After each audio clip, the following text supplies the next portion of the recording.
Hey guys, how you doing? Steve Lav here. I just wanted to do a little talk about my truck. A lot of guys ask me about my truck, and I'm always bragging about my truck, and um, we just try to explain myself a little bit. As far as my truck goes, my truck's not the biggest, it's not the tallest. I could have a bigger truck, I could have a taller truck to put more stuff in it. For me, the criteria for getting a truck was I wanted something as low as possible so I could put ladders on the roof, like jump ladders, which we all need. I wanted a 12-foot box because I could park a 12-foot box truck in the city. A 14 or 16 footer, you can put more stuff in there, but I can't park it in the city. So that was another criteria I had. I wanted something that I could walk into from the cab to the back. Walk straight through either way. A box truck, you got to get out, walk around, come in through the back. I didn't want that. And another criteria I had was I wanted something that was good on fuel, diesel or gas. Usually diesel is better on fuel. And I needed something that could carry the weight. Now, I'm carrying over 14,000 pounds, 7 tons on my truck. Okay? Most of the trucks that I found out there are only 10,000 gross vehicle weight, 10,000, GPW, gross vehicle weight. And I'm carrying over 14,000. So in my state, I have to have a truck that can carry the weight. Now, my truck is a 14,500 pound truck. That's the gross vehicle weight, and I'm maxed out. So I got a 12-foot box. So if I went with a 14-foot box, I would be way overweight. I would be way over that. Now I could go with, a big ass 15-foot box truck that's way off the ground. That's really high, and it could carry 26,000 pounds, and I could really load it. But that doesn't make sense to me. So for me, my truck is the best truck on the planet for me and for my setup and the way I do my work and the criteria I had. A couple of guys had posted some videos that, I think I got the best truck on the planet and this and that, and it's the best truck for me in my job, what I do as far as the height. Now my truck is 7 tons, 14,000 pounds. I'm getting over 10 miles to the gallon on that thing. I got one of them smart speedometers that tells me the average per gallon. I'm usually always over 10.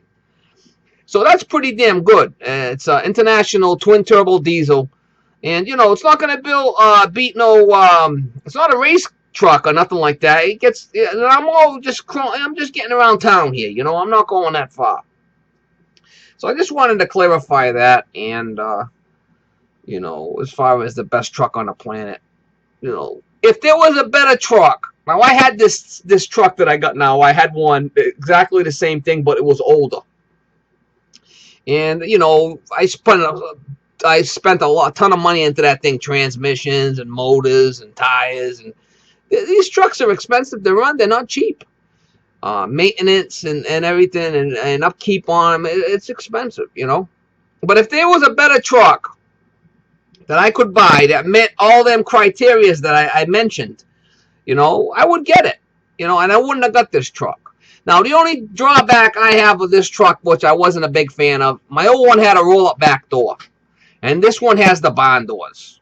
The barn doors seem to be okay. I don't have a problem with the roll-up door. Was a pain. The rollers kept breaking on me and stuff, and the cables break and whatnot. So, but I did like the roll-up door better than the barn doors. That was one thing that when I was looking for this truck, I found one with a roll-up door, but the guy wanted like crazy money for it. Crazy money. Like 35 grand for it. For a used truck, that was a lot. I think I paid like 20 for mine. Then I put another 15 into it, putting all the shelving. It took me about a month and a half to take all put all the shelvings in there, all the filing cabinets, build all the shelving and fit everything in there the way I wanted, the roof racks and the AC, and it took me a while. I'm gonna post a link to I got 2 videos on my channel that I did about my truck. I'll post them there. I kind of went through the truck fast, and like I said, it's only a 12-foot box truck, but I got a 6-foot ladder inside straight up. And, you know, I got an extension ladder on the roof, and I got an 8-foot ladder on the roof. And to get those ladders off the roof, I got to get the 6-footer out of the truck and climb up, you know, on the top of the ladder to get them off. But I got capabilities. I think the height at the top of the roof racks is like 10'4" at the top of the roof racks, and that's with the ladders on and everything. So that truck's a lot lower than a you know, UPS truck or one of those box trucks. Them flipping things are a lot higher. A lot higher, you know. I don't know. That was just my take on it, and I don't mean to start no trouble, and I didn't mean to, you know, piss on anybody's parade, and, you know, I don't think I'm the greatest in anything. I just, you know, I like my truck. I think it was a pretty good setup, and it's the best that I could find overall for what I'm doing, and yeah, I just figured I'd post a video, you know. You know, it's nice to have a nice truck to work out of. You know, you go in there and you're carrying all that stuff and you need parts, and you just walk out there and you get what you need. It saves a lot of time, a lot of aggravation. Running back and forth to the supply house, I hate that. You know, you go to a job, oh, I got to run to the supply house, I need parts. You got to run there, come back, do the job. Then the people ask you, oh, can you do this? Now, if you don't have them parts on a truck, you got to run back to the supply house and back and forth. If you're going to be a service and repair guy, you got to be set up and have, you know, the stuff with you. You know, but anyway, I just wanted to clarify that. Hopefully I didn't, you know, make it enemies over it. You know, and I didn't plan on carrying all that weight in the truck. It's just, you know, being in business for years, and you just end up, you know, buying extra stuff and accumulating things, and, you know, you need this and that. Next time you go to supply house, instead of buying one, you buy 2 or 3. So next time you run into that problem, you have the parts in the truck. So after over 20 years in business, you know, you end up accumulating a bunch of stuff that, you know you're going to need. You might not need that part for a year, 2 years. But when you come across it, boom, you might have to dig for it because it's in that truck, but it's there. You know, controls and whatnot, you know, all kinds of stuff. And I do a variety of stuff. I do, you know, in the wintertime, I do heating, oil, gas, steam. You know, we don't have a lot of electric heat up my way. I have worked on it some, but we don't really have a lot because up my way, electricity is really high.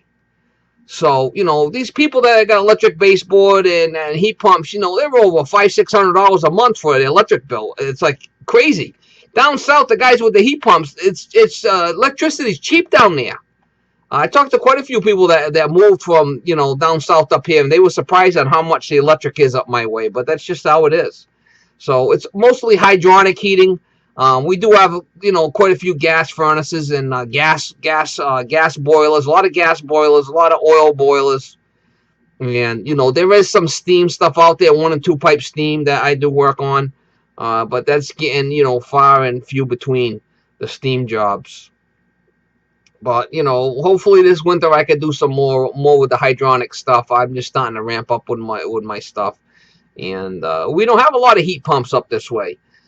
You know, people are starting to push heat pumps. And had a story with this one lady. She called me, and some guy pulled out her whole hydronic system and put 4 mini split heat pumps in her house.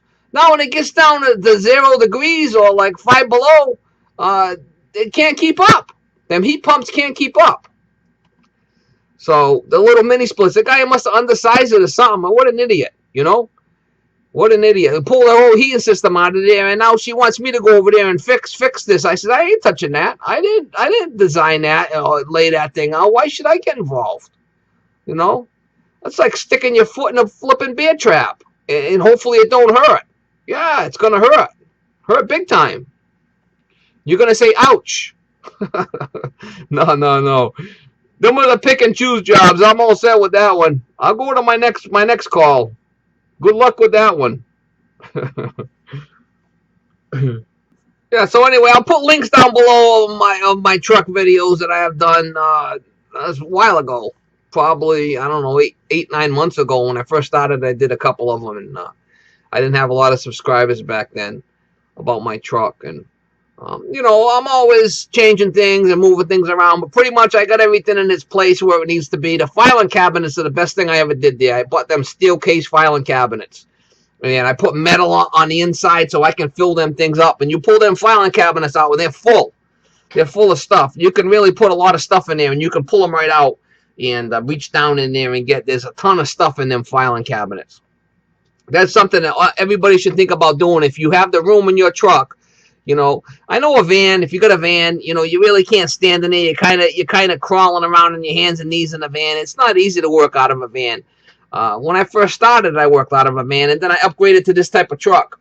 You know, right from the get-go, it was an old paper truck, and that's why when I got this new one, I was looking for the same kind of truck as I had because it was one of those deals where I went to the truck dealership and they had a truck and I was looking for something. I had a van and I said, hey man, this thing looks pretty nice. It can really carry a lot of weight and you know, it's slow, no race truck. It was a diesel and served me well for years. I put a lot of money into that truck, a lot of repairs, but any truck is going to be like that, you know. But you just have to have set up for what you need in your job. You know, if you're just going to be doing, you know, air conditioning and stuff, and you don't need it, you can work out of a pickup truck. Oh well, you know, or a van. That's fine. You know, I'm not trying to say that because you have a van or you're working on a pickup that you're inferior. You're not. You know, you set up your business the way you want to. How you want to run it, how you want to be set up. You know, I like to go big or go home. That's me. But it's a lot of money for to set up that truck. You know, a lot of time, a lot of money, and to some guys it might not be worth it. But hopefully I didn't make no enemies. That's not my intent. You know, I didn't mean to be on anybody's parade. You know, there's a lot of guys I respect out there, friends of mine that work out of pickup trucks. And, you know, I've worked out on my pickup truck. I just got a new one, but my old one, the truck used to break. I used to load shit up in the pickup truck and work out of that. You know, so sometimes you have to make a couple of more trips to the supply house. But, you know, the little pickup truck, right, you can zip around in that thing a lot quicker than this big truck, too. So there's good and bad and everything. Just figured I'd do the little blog and, you know, try to answer a couple of questions. All right, guys. Hey, man, thanks for watching my stuff. I, you know, appreciate all my loyal subscribers. Again, some new guys coming through, and I appreciate the comments and, you know, the back and forth with all you guys. And, you know, you guys make my channel. You know, the guys that make the comments and stuff, you know, and I'm not perfect. I never claim to be. Sometimes I can be a jerk, but so can you be. That's why you watch my stuff, because we got similar. We're similar. No, I'm only kidding. You guys are the best. All right, man. Have a good day.